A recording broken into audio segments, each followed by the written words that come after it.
Welcome back to the Deep Dive. Today, we're taking a closer look at a really fascinating principle, one that pops up a lot in strategy and, well, just observing people. Law 1, never outshine the master. And this isn't just some, abstract concept. We're diving into it through the lens of human dynamics, especially in the workplace. Our mission for this deep dive is to really unpack a very specific scenario we found in the services. It's actually a scripted interaction, really detailed, and it shows this law playing out perfectly in a kind of workplace mentorship situation. So the goal isn't just to describe what happened with this character, Alex, but really dig into the why. Why did he make those choices? What's the psychology there? And maybe how you, listening, could adapt some of these ideas. Exactly. And I think it's important to stress this law isn't really about hiding your talents or deliberately doing bad work. That's a common misconception. It's much more subtle than that. It's really about understanding the power dynamics in any situation. It's about managing how you're perceived and strategically building, well, good relationships, especially with people above you. And this scenario we're looking at today, it's basically a masterclass. A junior employee navigating these, well, tricky waters really skillfully. He gets his ideas heard and helps his career. Okay, great setup. So let's jump right into this scenario then. We've got Alex. He's a junior employee, seems ambitious, and he has this new marketing idea he's keen on. The challenge, he needs to present it. And not just to anyone, but to his senior manager, Mr. Carter, during a team meeting. So Mr. Carter's clearly, the master in this context. He's the one with the experience, the authority. Alex needs to be smart about this. I think probably many of us have been there, right? Eager to share an idea, but also kind of aware you need to tread carefully. So Alex walks into the meeting. Looks confident, but composed. He's holding a chart. And he starts off by saying, I've been working on this new marketing approach. I wanted to show it to you all. And then he adds, Mr. Carter, your strategies in this area have always inspired me, and I tried to build on them. Now, okay, it sounds polite, but what's really happening here? What's the immediate effect? That's such a crucial starting point. Because you're right, it sounds polite, but it's incredibly strategic. Alex isn't just being nice, he's laying a very specific psychological foundation. That immediate nod to Mr. Carter, saying his strategies were an inspiration that he tried to build on them, that does a few things. First, it kind of neutralizes any potential defensiveness from Carter. He's not positioning himself as a challenger, someone coming in saying, my way is better. He's framing himself as a student almost, someone respectful, building on existing wisdom. It's like he's saying, hey, I see your contribution, I value your authority, and my work, it flows from yours. It doesn't erase it. Okay, so it taps into that need for recognition. Precisely.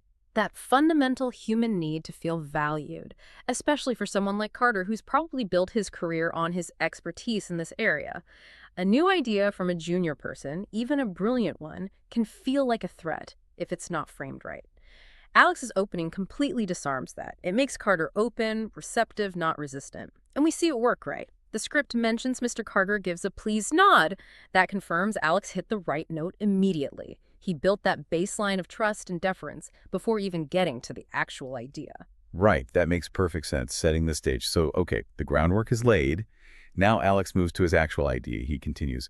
So building on your last campaign success. Notice that nod again. I thought we could slightly tweak the approach by focusing on social engagement metrics more than before. And then he adds this kicker. Your strategy already laid a perfect foundation, and this is just a small enhancement. Now this freezing. Why is this so incredibly effective? What's the genius here? This is really the heart of it, isn't it? Alex is just masterfully showing the difference between suggesting an enhancement versus proposing a replacement. He never says, I've got a better idea, or, that last campaign was okay, but this is the future. No. He carefully, deliberately calls his idea a slight tweak, a small enhancement. To a perfect foundation. To a perfect foundation, exactly. That's not just playing with words. It's showing a deep grasp of psychological perception. See, when you frame something as an enhancement, you imply it's part of a continuum. It's an improvement within an already successful framework. You're giving massive credit to the original architect, Mr. Carter, for laying that foundation. It makes the new idea feel, well, organic, like a natural evolution that actually strengthens what Carter already built, rather than, tearing it down or pushing it aside. So for Carter, his past work isn't just acknowledged, it's validated. It's even sort of amplified by Alex's idea. It lets Carter feel ownership over this new success, too, as an extension of his own earlier vision. I can really see that. It shifts the whole dynamic, doesn't it? From potentially being seen as competition to feeling like a shared win. Okay, so let's play devil's advocate for a second. What if Alex hadn't been so careful? What if he'd come in hot, maybe highlighting his idea as like a totally new direction, a complete overhaul? What were the risks there? Oh, the risks are huge. Really significant. If Alex had framed it that way, implying Carter's previous work was, I don't know, outdated or flawed or just not this perfect foundation, he could have very easily, even accidentally, bruised Mr. Carter's ego Oh. or triggered insecurities about his own relevance. Making him defensive. Exactly. Carter might suddenly feel like his expertise is being questioned, or his past work dismissed, his authority undermined. And in that situation, even a genuinely brilliant idea from Alex might just hit a wall. It could be met with skepticism, nitpicking, maybe even outright rejection. Not because the idea itself was bad, necessarily, but simply because of how it made the master, Mr. Carter, feel. It's that classic thing, isn't it? The messenger and how the message is framed can sometimes be even more important than the content itself. Okay. So, back to the scenario. How did Mr. Carter react to Alex's carefully worded presentation? The script says he responded approvingly. He actually says, "I like that. It's great to see you appreciating the groundwork and thinking carefully before adding new ideas. Well done, Alex." And the team apparently murmurs agreement, too. That's pretty much the ideal outcome, right? Absolutely. Couldn't have gone much better for Alex. Carter's response is just a direct confirmation that Alex's whole strategy worked. He specifically praises Alex for appreciating the groundwork. That's Carter explicitly signaling, yes, I noticed your deference, I noticed you valued my past work, and I appreciate it. So it's not just about the idea being good on its own merits. It's also about Alex showing, well, high social intelligence. He showed he understands the unspoken rules of the hierarchy, and the team agreeing. That just reinforces it. Alex comes across as valuable, yes, but also respectful, thoughtful, someone who can bring new things to the table without causing unnecessary friction. Okay, so let's connect this really explicitly back to the main theme, Law 1, never outshine the master from our sources. How does this specific example, this interaction between Alex and Carter, really capture the deeper meaning of that law? What are those hookup points we see illustrated? Well, the sources really emphasize that this law isn't about, like we said, hiding your light. It's about securing your own position, your own advancement through intelligent deference. Not through self-sabotage. Alex is the perfect example here. He's not holding back his innovative idea at all, but what he is doing is strategically using Mr. Carter's status, his past wins, to actually boost his own contribution.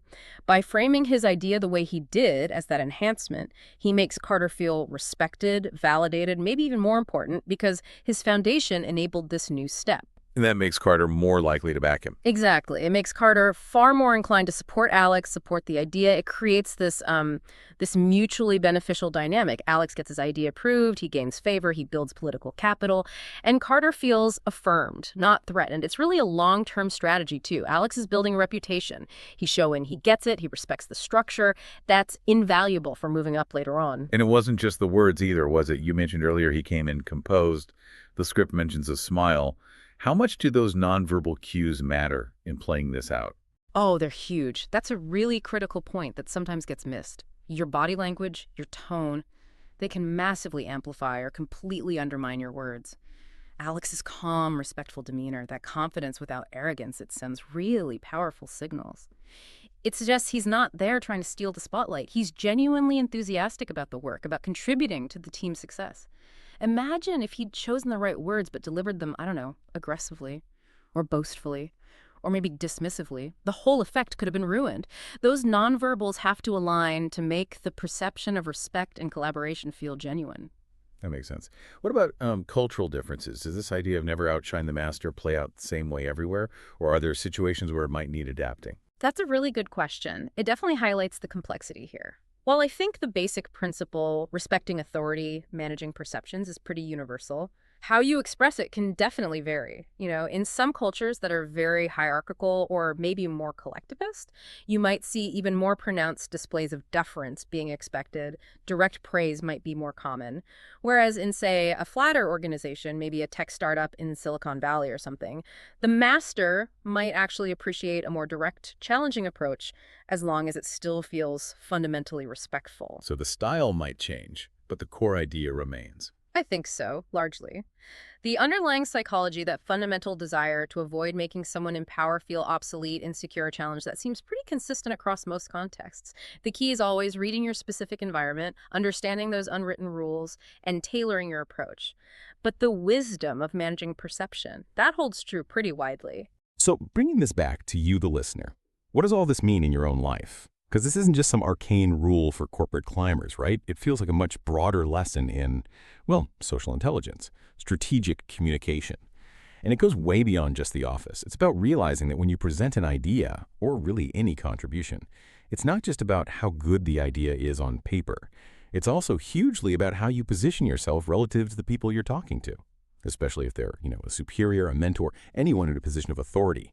Alex's example really gives us a clear, almost step-by-step blueprint for handling these situations. Situations that can feel delicate, sometimes even high stakes. It shows how respect, acknowledgement, when used thoughtfully, can actually be tools for your own progress and for making things work better overall. Yeah, we've really seen how that careful communication, the kind that genuinely honors what came before, the contributions of a superior, can directly lead to getting things approved, getting ahead. I think the core lesson from this whole deep dive is really that. Genuine acknowledgement, framing your ideas as building upon things, not replacing them, that can completely change the game. It can turn potential conflict or that feeling of being threatened into mutual respect and ultimately personal gain. It's about figuring out how to make your success feel like everyone's success, a step forward for the whole team or group or whatever the context is. So, for you listening, here's something to think about perhaps. Where in your own life, maybe it is work, maybe it's a volunteer group you're in, a creative project, could even be family dynamics sometimes, where do you run into situations where someone else kind of holds that master position? And how might understanding these principles we've unpacked, the way Alex answered things, how might that shift your approach? How might it change the results you get? Really consider that subtle but powerful difference between presenting something as an enhancement versus a replacement. It seems small, but it can make all the difference, not just for getting your ideas heard, but for building better relationships and, well, smoothing your path forward.